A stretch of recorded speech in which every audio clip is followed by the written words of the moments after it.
इस वीडियो के अंत तक आपको इस पाठ से संबंधित संपूर्ण जानकारी व प्रश्नों के लिखित उत्तर मिलेंगे। नमस्कार सभी को, हिंदी कला केंद्र में आपका स्वागत है। अगर आप इस चैनल पर नए हैं तो पहले इसको सब्सक्राइब करें व बेल आइकन को दबाना ना भूलें ताकि नए वीडियो का नोटिफिकेशन सबसे पहले आपको मिले। आज हम पढ़ने जा रहे हैं हमारी हिंदी की पुस्तक का पाठ 3, जिसका शीर्षक है बस की यात्रा। बस की यात्रा ये एक संस्मरण है, यानी लेखक ने अपने जीवन में घटित एक बस यात्रा का वर्णन यहाँ पर व्यंग्य में किया है। बस यात्रा तो बच्चों आपने भी जरूर करी होगी।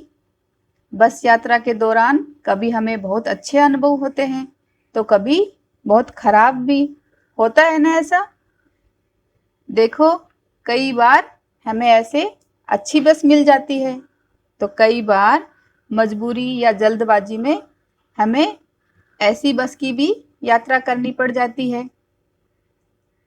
तो चलिए शुरू करते हैं आज का पाठ, जिसके लेखक हैं हरिशंकर परसाई। ये हिंदी के प्रसिद्ध लेखक और व्यंग्यकार थे। उनका जन्म जमानी होशंगाबाद मध्य प्रदेश में हुआ था।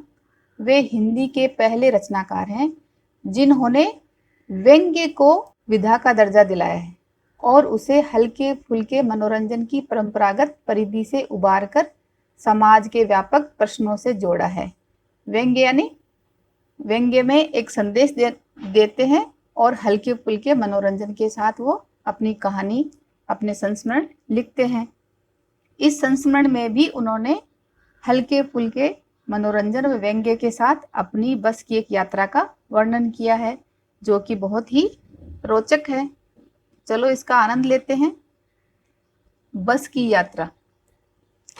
हम 5 मित्रों ने तय किया कि शाम 4 बजे की बस से चलें। कौन बोल रहा है बात? लेखक। पन्ना से इस कंपनी की बस सतना के लिए घंटे भर बाद मिलती है, जो जबलपुर की ट्रेन मिला देती है। यानी जो बस जाएगी वो जबलपुर की ट्रेन तक छोड़ देगी, तो वहां से आगे ट्रेन मिल जाएगी। सुबह घर पहुंच जाएंगे। तो इस तरह लेखक और 5 मित्रों ने मिलकर प्लानिंग करी थी। हम में से 2 को सुबह काम पर हाजिर होना था। सुबह काम पर हाजिर होना था यानी उपस्थित होना था, इसलिए वापसी का यही रास्ता अपनाना जरूरी था। लोगों ने सलाह दी कि समझदार आदमी इस शाम वाली बस से सफर नहीं करते। लोगों ने ये बात उनको बताई थी कि समझदार लोग शाम वाली बस से यात्रा नहीं करते, लेकिन लेखक को उस समय समझ नहीं आई बात। क्या रास्ते में डाकू मिलते हैं? लेखक ने सोचा कि क्या रास्ते में डाकू मिलते हैं जो हमें लूट लेंगे? क्यों बोल रहे हैं लोग ऐसा? नहीं, बस डाकिन है। नहीं, बस ही डाकिन है, यानी बस ही लूट लेगी। तो उस समय लेखक को ये बात समझ नहीं आई थी। बस को देखा तो श्रद्धा उमड़ पड़ी। बस को देखकर श्रद्धा यानी आदर भाव लेखक के मन में उमड़ पड़ा। क्यों उमड़ा? खूब वयोवृद्ध थी। यहाँ वयोवृद्ध का अर्थ क्या होता है? से बहुत बूढ़ा से होता है, लेकिन यहाँ बस के लिए लिखा है तो बस यानी बहुत पुरानी थी। सदियों के अनुभव के निशान लिए हुई थी। सदियों से यानी ऐसे लग रहा था उसको देखकर कि वो 100 साल पुरानी हो, यानी सदियों से वो इस रोड पर चली जा रही है। तो उस सदियों के अनुभव के निशान लिए हुई थी, यानी उसकी हालत देखकर लग रहा था कि ये कोई सदियों से चलती जा रही है। अनुभव यानी वो वर्षों से इस सड़क पर चल रही है, तो जैसे बड़ों को बोलते हैं ना कि उनके पास बहुत सारे अनुभव हैं, इसी तरह बस के लिए बोला है। लोग इसलिए इससे सफर नहीं करना चाहते कि वृद्धावस्था में इसे कष्ट होगा। तो बस उस वक्त लेखक ने सोचा कि शायद लोग इसलिए इससे सफर नहीं करना चाहते होंगे कि वृद्धावस्था में इसे कष्ट होगा, यानी इसकी हालत जर्जर है, अच्छी नहीं है, तो इसको कष्ट होगा। ये बस पूजा के योग्य थी, यानी ये बस तो सिर्फ पूजा करने के योग्य थी। उस पर सवार कैसे हुआ जा सकता है, उसकी सवारी कैसे करी जा सकती है, ऐसे विचार लेखक को आए। बस कंपनी के एक हिस्सेदार भी उसी बस से जा रहे थे। बस कंपनी के हिस्सेदार यानी जो बस का मालिक था उसका पार्टनर भी उसी बस से जा रहे थे। हमने उनसे पूछा, ये बस चलती भी है? वह बोले, चलती क्यों नहीं है जी, अभी चलेगी। हमने कहा, वही तो हम देखना चाहते हैं, अपने आप चलती है ये? लेखक ने यहाँ पर व्यंग्य में कहा, क्योंकि बस की हालत खराब थी तो लेखक को लग ही नहीं रहा था कि ये बस चलती भी है क्या। तो उन्होंने पूछा कि ये चलती भी है, अपने आप चलती है? हाँ जी, और कैसे चलेगी, तो उन्होंने जवाब दिया। किसने जवाब दिया? ये कंपनी के हिस्सेदार ने। गजब हो गया, ये तो कमाल ही हो गया, ऐसी बस अपने आप चलती है। हम आगा पीछा करने लगे, वहीं पर खड़े होकर आगे पीछे घूमने लगे।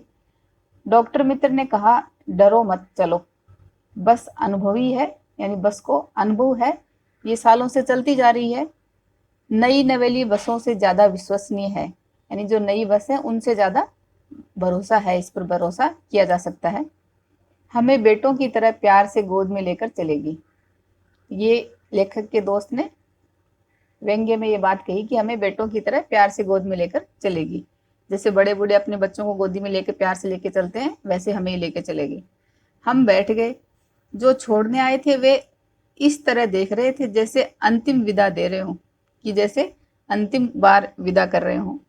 उनकी आंखें कह रही थी, आना जाना तो लगा ही रहता है, आया है सो जाएगा, राजा रंक फकीर। आदमी को कूच करने के लिए एक निमित्त चाहिए।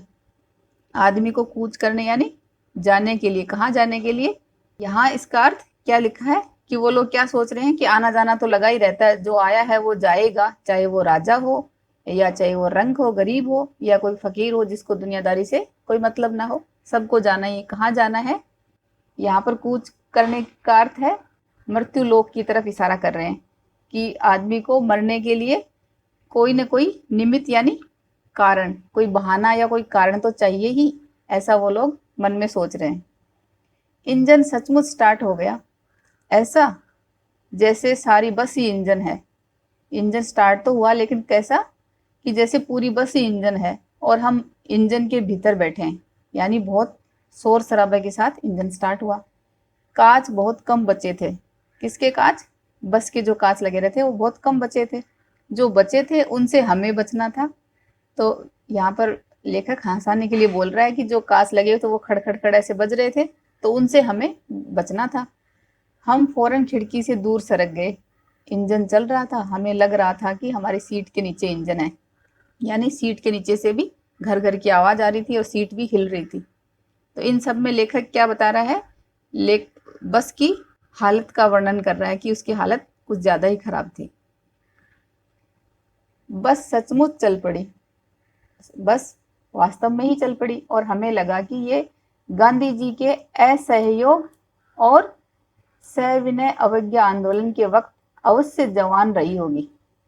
गांधी जी का असहयोग आंदोलन कब हुआ था? ये सितंबर 1920 से फरवरी 1922 के बीच महात्मा गांधी व भारतीय राष्ट्रीय कांग्रेस के नेतृत्व में ब्रिटिश सरकार को राष्ट्र के सहयोग को न देने की योजना बनाई थी। यानी भारतीय जनता ने ब्रिटिश सरकार को सहयोग नहीं दिया था। तो लेखक के कहने का तात्पर्य यहाँ पर क्या है कि ये बस उस समय जवान रही होगी, तो यानी 1920 से लेकर अब तक बहुत पुरानी हो गई। इसी तरह सविनय अवज्ञा आंदोलन कब हुआ था? ये 1930 में स्वतंत्रता दिवस के पालन के लिए गांधी जी के नेतृत्व में किया गया था कि हम विनम्रता के साथ ब्रिटिश सरकार की आज्ञा का पालन नहीं करेंगे। तो यहाँ लेखक के कहने का तात्पर्य है कि उस समय ये बस जवान रही होगी, यानी आज ये बस बहुत बूढ़ी हो गई, इसकी हालत बहुत खराब हो गई। उसे ट्रेनिंग मिल चुकी थी, हर हिस्सा दूसरे से असहयोग कर रहा था, क्योंकि असहयोग आंदोलन के दौरान हमने क्या किया था? ब्रिटिश सरकार को सहयोग नहीं करा था, उनका साथ नहीं दिया था। असहयोग यानी साथ न देना। तो यहाँ लेखक कहना चाह रहा है कि बस उस समय की थी तो उसने भी असहयोग कैसे करना है यानी साथ नहीं देना वो सीख लिया था। तो यहाँ पर बस का हर हिस्सा एक दूसरे का साथ नहीं दे रहा। पूरी बस सविनय अवज्ञा आंदोलन के दौर से गुजरी थी, यानी पूरी बस कोई शिकायत भी नहीं कर रही है विनम्रता के साथ, लेकिन ड्राइवर की आज्ञा का पालन भी नहीं कर रही है। तो सविनय अवज्ञा आंदोलन के दौर से गुजर रही थी। यहाँ पर ये लेखक ने व्यंग्य में बोला है। सीट का बॉडी से असहयोग चल रहा था, यानी जो सीट थी वो बस की बॉडी के साथ सहयोग साथ नहीं दे रही थी, यानी सीट आगे पीछे हो रही थी। कभी लगता सीट बॉडी को छोड़कर आगे निकल गई है, कभी लगता कि सीट को छोड़कर बॉडी आगे भागी जा रही है। 8-10 मील चलने पर सारे भेदभाव मिट गए। 8-10 मील यानी 8-10 मील इतनी दूरी तय करने के बाद ऐसे लगा कि सारे भेदभाव मिट गए, यानी बॉडी और सीट दोनों के बीच में तालमेल बैठ गया है। ये समझ में नहीं आता था कि सीट पर हम बैठे हैं या सीट हम पर बैठी है। तो कहने का तात्पर्य है कि लेखक ने जैसे तैसे करके मैनेज किया। एकाएक बस रुक गई। मालूम हुआ कि पेट्रोल की टंकी में छेद हो गया है। ड्राइवर ने बाल्टी में पेट्रोल भरकर उसे बगल में रखा और नली डालकर इंजन में भेजने लगा। अब मैं उम्मीद कर रहा था कि थोड़ी देर बाद बस कंपनी के हिस्सेदार इंजन को निकालकर गोद में रख लेंगे और उसे नली से पेट्रोल पिलाएंगे, जैसे माँ बच्चे के मुंह में दूध की शीशी लगाती है। बस की रफ्तार अब 15-20 मील हो गई थी, यानी बस की रफ्तार अब यानी बस की गति धीरे चलने लग गई थी। मुझे उसके किसी हिस्से पर भरोसा नहीं था, बस के किसी भी हिस्से पर भरोसा नहीं था। ब्रेक फेल हो सकता है, स्टीयरिंग टूट सकता है। कहने का तात्पर्य बस की हालत जरूरत से ज़्यादा खराब थी। प्रकृति के दृश्य बहुत लुभावने थे। जब बस में बैठ के जा रहे थे तो दोनों साइड में जो प्रकृति के दृश्य दिख रहे थे वो बहुत अच्छे थे। दोनों तरफ हरे भरे पेड़ थे जिन पर पक्षी बैठे थे। मैं हर पेड़ को अपना दुश्मन समझ रहा था। लेखक यहाँ पर हर पेड़ को अपना दुश्मन यानी शत्रु क्यों समझ रहा था? जो भी पेड़ आता डर लगता कि इससे बस टकराएगी, वह निकल जाता तो दूसरे पेड़ का इंतजार करता। यानी बस बहुत ड्राइवर का कहना न मानती हुई अपनी मर्जी से हिलती डुलती चल रही थी। रोड की साइड में पेड़ आता तो लेखक को डर लगता कि इस पेड़ से टकराई, इस पेड़ से टकराई, इसलिए लेखक को पेड़ दुश्मन नजर आ रहे थे। झील दिखती तो सोचता कि इसमें बस गोता लगा जाएगी, यानी बस इसमें डुबकी लगा जाएगी। गोता यानी डुबकी। एकाएक फिर बस रुकी। ड्राइवर ने तरह तरह की तरकीबें की, यानी तरह तरह के उपाय करे, पर वह चली नहीं। सविनय अवज्ञा आंदोलन शुरू हो गया, यानी फिर उसको विनम्रता के साथ आज्ञा का पालन करने के लिए बोला गया, लेकिन वो नहीं कर रही थी।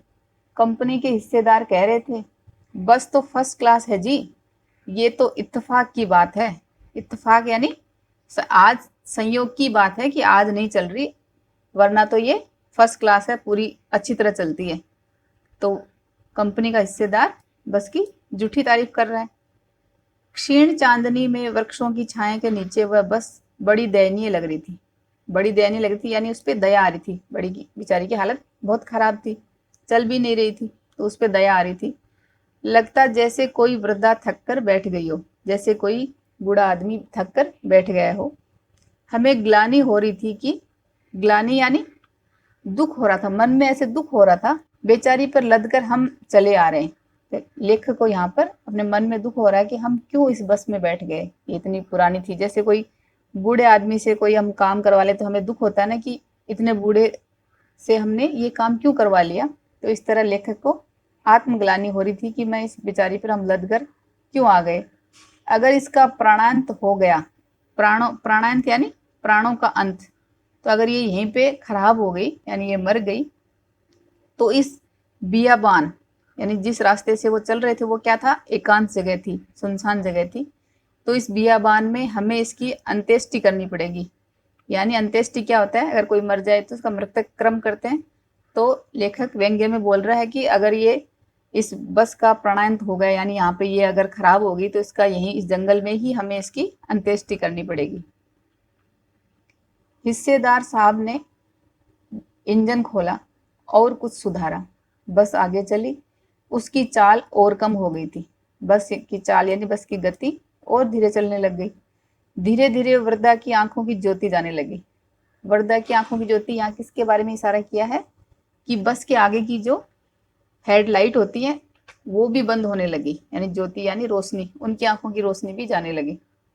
चांदनी में रास्ता टटोल कर वह रेंग रही थी। यहाँ ये किसके लिए बोल रहे हैं? बस के लिए, कि चांदनी रात में वो, यानी चांदनी रात के सहारे चल रही थी, उसकी खुद की जो लाइट थी वो तो चली गई, रोशनी उनकी खत्म हो गई। तो चांदनी में रास्ता टटोल कर, रास्ते को ढूंढ कर वह रेंग रही थी, यानी बहुत धीरे धीरे, जैसे सांप रेंगता है बहुत धीरे धीरे, उसी तरह वो रेंग कर चल रही थी, यानी बहुत ही स्लो स्पीड में जा रही थी।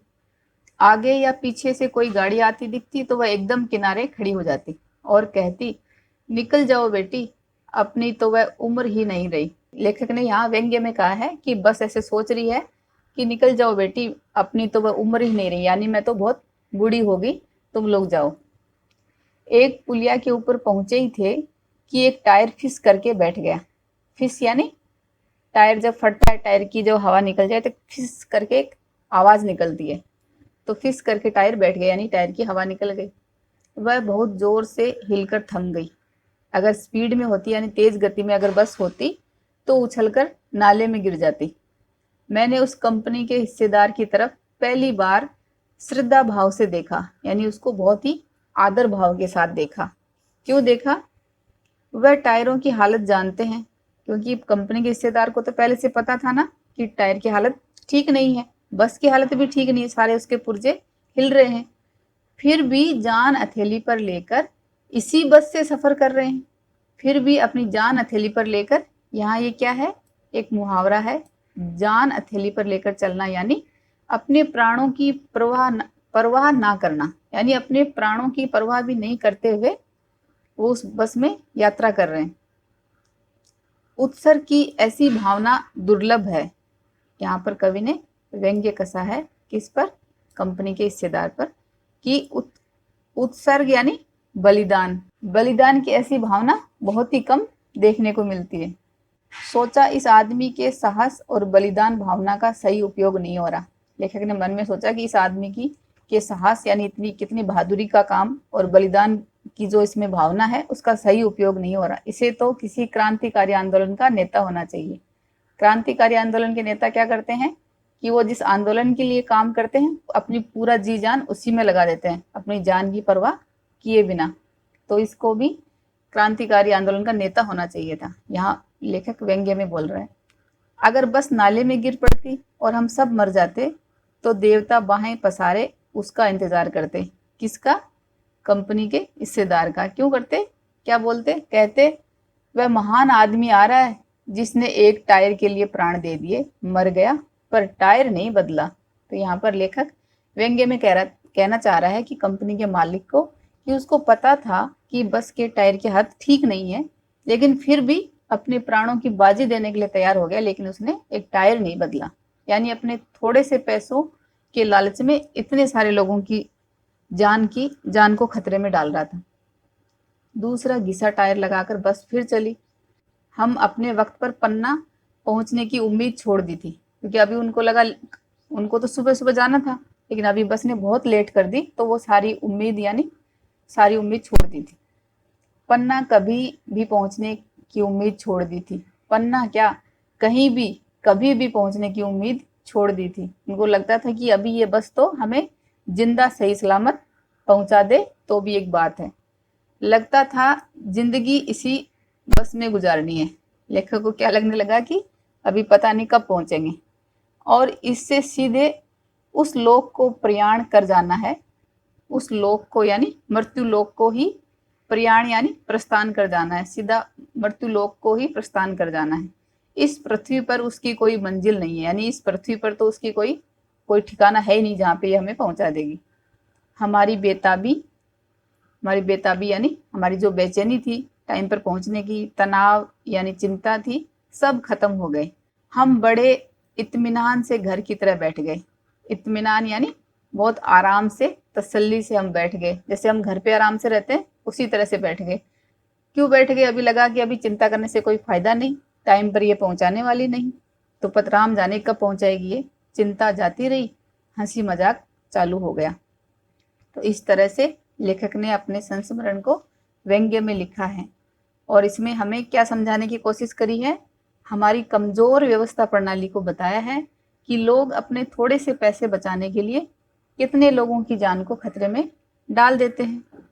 बस की यात्रा इसके अभ्यास प्रश्नों को इसके भाग 2 में करेंगे। अगर हमारे वीडियो बन ही रहे हैं आपके फेवरेट, तो फिर क्यों ना करें इनको लाइक, सब्सक्राइब और रिकमेंड। हमें और बेहतर बनाने के लिए आप कर सकते हैं कमेंट। धन्यवाद।